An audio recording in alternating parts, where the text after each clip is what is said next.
नमस्ते, मैं doctor Anita Gargi naturopathy से। नेचुरोपैथी में मैं कई सालों से प्रैक्टिस कर रही हूँ। आज मैं आप लोगों को कॉन्स्टिपेशन और एसिडिटी के बारे में बताऊंगी, कैसे इससे अगर हम निजात पा जाते हैं तो और सारी बीमारियों से अपने आप निजात पा जाते हैं। कॉन्स्टिपेशन अपने आप में बहुत बड़ी समस्या होती है और लगभग 80% लोगों को कॉन्स्टिपेशन होता है, लेकिन लोग समझ नहीं पाते। देर तक टॉयलेट में जाकर बैठना और देर तक जो है पानी पीना, सुबह में चाय पीना और तरह तरह के पाउडर, तरह तरह की चीज़ों को खाकर पेट को साफ़ करना, इसका मतलब कि कहीं ना कहीं हमें कॉन्स्टिपेशन है।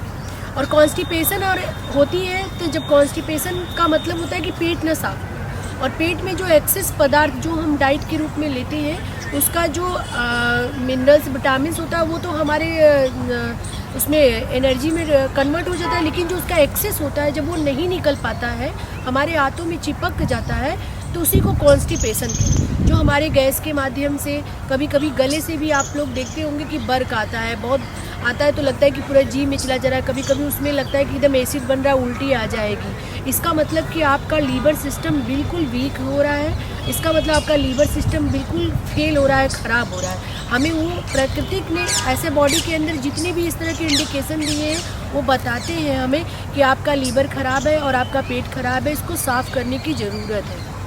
तो कच्ची ढेकार आना, पेट में जलन होना, और अगर हम देर तक टॉयलेट में बैठे हैं और हमें लैट्रिन नहीं हो रही है, 10-10 मिनट, कुछ लोग 1-1 घंटा बैठे रहते हैं, पूरा दिन इसी में लग जाता है। अगर किसी का पेट साफ़ नहीं है तो उसका किसी चीज़ में मन नहीं लगेगा, और धीरे धीरे ये पेट अगर साफ़ न होना और गैस बनना धीरे धीरे एक बहुत बड़ी बीमारी का रूप ले लेती है, जिसको हम लोग बोलते हैं chronic constipation, liver psoriasis, eczema. इसी से फिर उसके बाद जब हमारे ये एसिड नहीं निकल पाते हैं तो हमारे रोम छिद्र, हमारे स्किन पे ये डिजीज़ आने लगते हैं। इसी को हम लोग फिर धीरे धीरे बहुत सारी चीज़ें बढ़ती हैं, ब्लड के साथ में जाती है स्किन में, स्किन से धीरे धीरे दिमाग में चली जाती है, तो उसी तरह तरह की बीमारियां होने लगती हैं। तो हमें इनसे निजात पाने के लिए हमें यही करना चाहिए कि हमारे अपने बॉडी को डिटॉक्स करा जाना चाहिए। नेचुरोपैथी में डिटॉक्सिफिकेशन का पूरी पद्धति है कि आपके बॉडी को कैसे साफ़ कर दिया जाए, और पूरी बॉडी को साफ़ कर दिया जाता है नेचुरोपैथी में। और बाकी मैं किसी पद्धति में तो नहीं जानती हूँ, लेकिन नेचुरोपैथी में ऐसा है कि आपके पूरी बॉडी का डिटॉक्सिफिकेशन हो जाता है। और वो खाने के माध्यम से कैसे किया जा सकता है, और डाइट के और ऐसे और सारी थेरेपियों के माध्यम से, मड थेरेपी है, हार्ट वाटर थेरेपी है, हिप बाथ है और सन बाथ है, इन सबों के माध्यम से भी हम लोग बॉडी को डिटॉक्स कर सकते हैं। और हम अपनी दिनचर्या को भी नियमित करके भी बॉडी को डिटॉक्स कर सकते हैं। योगा प्राणायाम करके भी बॉडी को डिटॉक्स कर सकते हैं। नेचुरोपैथी में ये सारी पद्धतियाँ बहुत इजी वे में, बिना आपके शरीर को किसी भी प्रकार का हिंसा पहुँचाए, बहुत ही अच्छे सहज तरीके से आपको जो है बॉडी से जितने भी आपके रोग होंगे, या कॉन्स्टिपेशन से अगर आप जूझ रहे हैं तो बहुत आराम से आप इससे निजात पा सकते हैं। उसमें हम लोग जो है नेचुरोपैथी में कोलन को साफ़ कर दिया जाता है। अगर कोलन आपका साफ़ हो गया तो ऑटोमेटिक आपका पूरा बॉडी साफ़ हो जाता है, क्योंकि कोलन में ही पूरा चोक लगा रहता है।